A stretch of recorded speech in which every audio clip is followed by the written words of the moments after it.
नमस्कार दोस्तों। तो आज हम ब्लड प्रेशर के बारे में थोड़ी सी बात करेंगे कि ये होता क्या है, कैसे हो जाता है, किसको ज़्यादा टेंडेंसी है होने की, इसको क्यों मैनेज करना चाहिए and how to manage it, इसी के बारे में ही आज हम डिस्कशन करेंगे। Myself doctor Sharad Bedi, मैं कंसल्टेंट फिजिशियन एंड डायबिटोलॉजिस्ट हूँ वर्किंग इन गुड़गांव। तो ब्लड प्रेशर की अगर हम बात करें, so this is a common phenomena, right. Pressure जो ब्लड फ्लो करता है आर्टरीज में, जिस प्रेशर से वो फ्लो करता है उसे हम ब्लड प्रेशर कहते हैं। ये एक ऊपर वाला होता है और एक नीचे वाला होता है। टेक्निकली सेइंग ऊपर वाले को हम सिस्टोलिक बोलते हैं एंड नीचे वाले को डायस्टोलिक बोलते हैं। ये नॉर्मल होता है रेस्टिंग स्टेज में, बट ये एक डायनेमिक पैरामीटर है, ये दिन में ऊपर नीचे होता है। So it always keeps on varying in a certain range, it is never a fixed value. जब ये बहुत ज़्यादा ऊपर रहता है और मोस्टली परसिस्टेंटली ऊपर रहता है नॉर्मल रेंज से, फिर हम इसे कैटेगराइज कर देते हैं हाइपरटेंशन, जिसको हम कॉमनली हाई ब्लड प्रेशर बोलते हैं। Every passing year of life के साथ, in spite of all the efforts, it is bound to go up, because arteries जो हैं वो धीरे धीरे हार्ड होती हैं जैसे जैसे वन एजेस। बट यस, ये एक ऑप्टिमल रेंज में रहना चाहिए। वैसे तो इसकी बहुत सारी टाइप्स होती हैं, बट आज की डिस्कशन को सिंप्लीफाइड ही रखने के लिए मैं कॉमन हाइपरटेंशन, या जिसे हम इसेंशियल हाइपरटेंशन या प्राइमरी हाइपरटेंशन बोलते हैं, उसी के अराउंड ही डिस्कशन करेंगे। देखा जाए तो सबको नहीं होता है, किसी किसी को ज़्यादा टेंडेंसी होती है। अब बात करें इसके रिस्क फैक्टर्स की, तो इसके रिस्क फैक्टर प्राइमरली हम दो तरह से कैटेगराइज करते हैं। One is modifiable, one is non modifiable. देखिए, नॉन मॉडिफाइबल में तो जैसे बीइंग मेल, आपकी family history of blood pressure, या फिर इंक्रीजिंग एज, ये नॉन मॉडिफाइबल है, इस पर आप बहुत ज़्यादा वर्क नहीं कर सकते हैं। One can not reverse these things. But yes, अगर मॉडिफाइबल डिजीज़ रिस्क कैटेगरी में अगर हम बात करें, तो जैसे ओबेसिटी है, स्मोकिंग है, अल्कोहल इनटेक है, सेडेंट्री लाइफस्टाइल है, in other words all the things which make up to be wrong lifestyle, वो सब मॉडिफाइबल रिस्क कैटेगरी में आते हैं, बिकॉज उन सब पे वर्क करके हम उसको बेटर कर सकते हैं। So let's talk about somebody who smokes, drinks, doesn't walk and exercise, और वेट भी ज़्यादा है।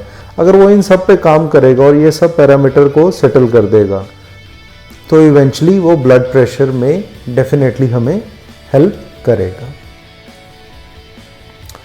Now the idea is why it is important to keep it in a certain range, because इसका सिंपल सी बात है कि किसी किसी को सिम्टम देता है, किसी को नहीं देता। अगर किसी को सिम्टम नहीं देता तो उनकी बात बहुत लॉजिकल है कि मुझे इसको मैनेज करने की क्या ज़रूरत है जब मुझे कोई सिम्टम ही नहीं देता। या किसी किसी को थोड़ा बहुत हेडेक, फटीग या स्वेलिंग इन फीट या कोई ऐसा सिम्टम रहता है, तो वाई टू कंट्रोल इट, ठीक है। See, point is this is one of the silent and biggest killer of the world. Mostly ये सिम्टम्स नहीं देता है, किसी किसी को ऐसे सिम्टम देता है, but mostly it is silent disease, symptom free disease. तो पता कैसे चले? पता सिर्फ ब्लड प्रेशर चेक करके ही चलेगा, बिकॉज ब्लड प्रेशर का कोई लैब पैरामीटर नहीं है जिससे आप चेक कर पाएँ।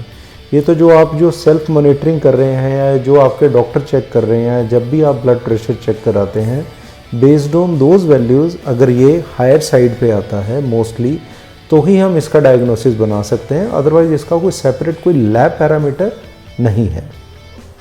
बट अगर ये persistently over a period of time above A certain range रहता है, तो ये डेफिनेटली मास्टर ऑर्गन्स को, वाइटल ऑर्गन्स को अफेक्ट कर सकता है। लाइक हार्ट को अफेक्ट कर सकता है, हार्ट अटैक कर सकता है, हार्ट फेलियर कर सकता है, आइज़ को अफेक्ट कर सकता है, लॉस ऑफ विजन कर सकता है, ब्रेन को अफेक्ट कर सकता है, स्ट्रोक, पैरालिसिस कर सकता है, किडनीज़ को अफेक्ट कर सकता है, जो कि किडनी फेलियर की स्टेज तक भी वन कैन गो। तो बस यही मेन इम्पॉर्टेंट पॉइंट है कि कि before this damage is done, before this stage comes, हमें उसको कंट्रोल में रखना है ताकि हम रिस्क कंट्रोल कर सकें, अपने वाइटल ऑर्गन्स को बचा सकें. And don't wait for this symptoms to come, this stage is too far then. जब सिम्टम्स आते हैं तब अंदर कुछ ना कुछ डैमेज हो चुका होता है, तब हम सिर्फ एक डैमेज कंट्रोल वाली स्टेज तक ही कुछ कर सकते हैं. बट ये नहीं है कि हम कोई डैमेज आगे जो हो गया है उसको लार्जली रिवर्स कर सकते हैं. सो हमें इसको डैमेज कंट्रोल से पहले ही टैकल करना होगा. So idea is to reduce any event which can take a toll on the life. देखा जाए अब हम बात करें कि मैनेजमेंट इसकी कैसी करनी है. See it is a slow process. ऐसा नहीं है कि one fine day you got up और आपका ब्लड प्रेशर हाई है. This is a slow process. तो regular checks are very important. Home based जो रीडिंग्स हैं अगर वो एक्यूरेटली ली जाएं तो वो क्लिनिक बेस्ड या हॉस्पिटल बेस्ड रीडिंग से ज़्यादा वैल्यूएबल होती हैं, because home environment is more compatible with you.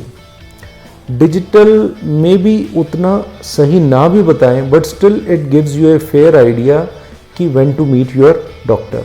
अगर let suppose all the readings on that are fine तो आप वेट भी कर सकते हैं. बट लेट सपोज अगर उसमें ऑन द हायर साइड आती हैं तो यू गेट एन आइडिया कि yes this is the time to visit your doctor.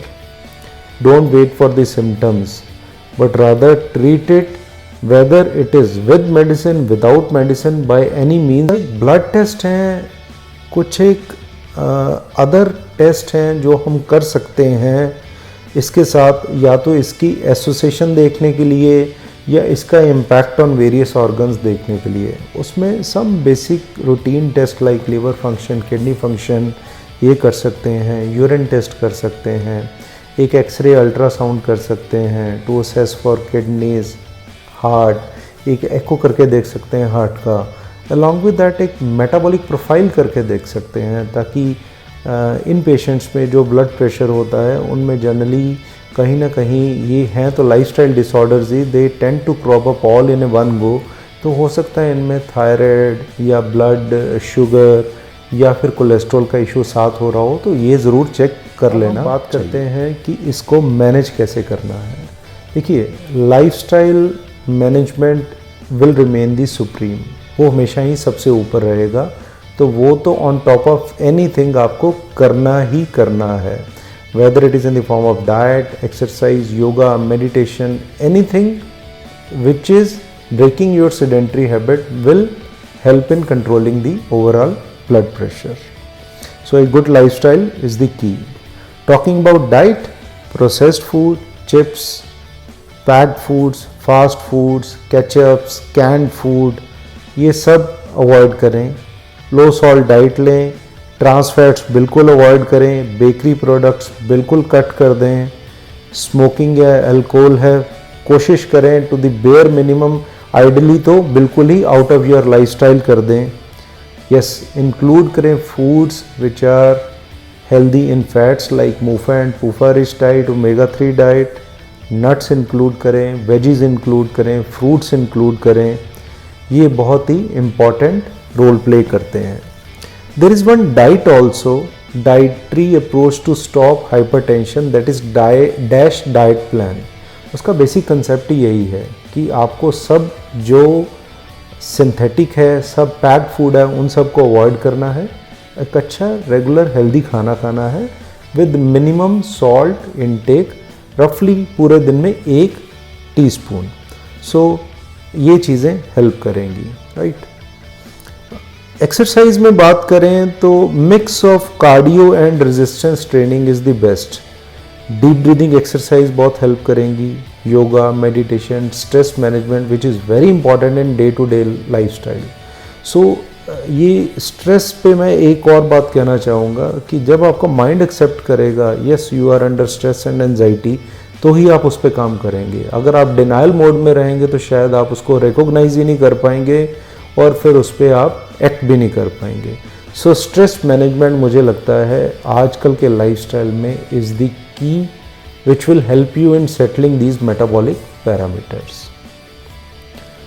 and at the end of the day, this is a team effort by your doctor, your dietitian, yourself, your family member, coupled with dietary management, exercise management, and on top of that if required the medical management.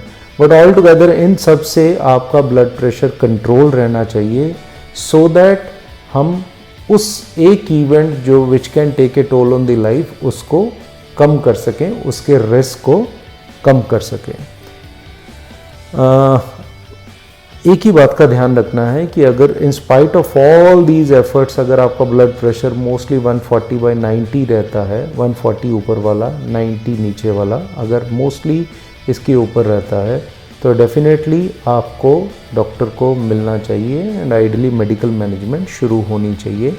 दो this holds true as a garden variety, but ऐसा नहीं है कि इससे पहले या इससे बाद में नहीं शुरू करना, डिपेंड करता है, but as a general rule इससे ऊपर हमें मोस्टली शुरू कर देना चाहिए। And once you start don't take it on SOS basis, fluctuations are more harmful. So आज हमने जो मेन पॉइंट हमने डिस्कस किए कि क्या ब्लड प्रेशर है, क्यों करता है, किसको हो जाता है, क्या रिस्क फैक्टर्स हैं, क्यों इसको चेक करना है, क्यों इसको मैनेज करना है and how to manage that. मैं उम्मीद करता हूँ कि आपको ये कंटेंट पसंद आ रहा है। there is lot of effort by the team in sorting out the scientific content and putting it together in a small clip. So do subscribe, like and share the video for such useful information. Me signing off. See you in the next video. Bye.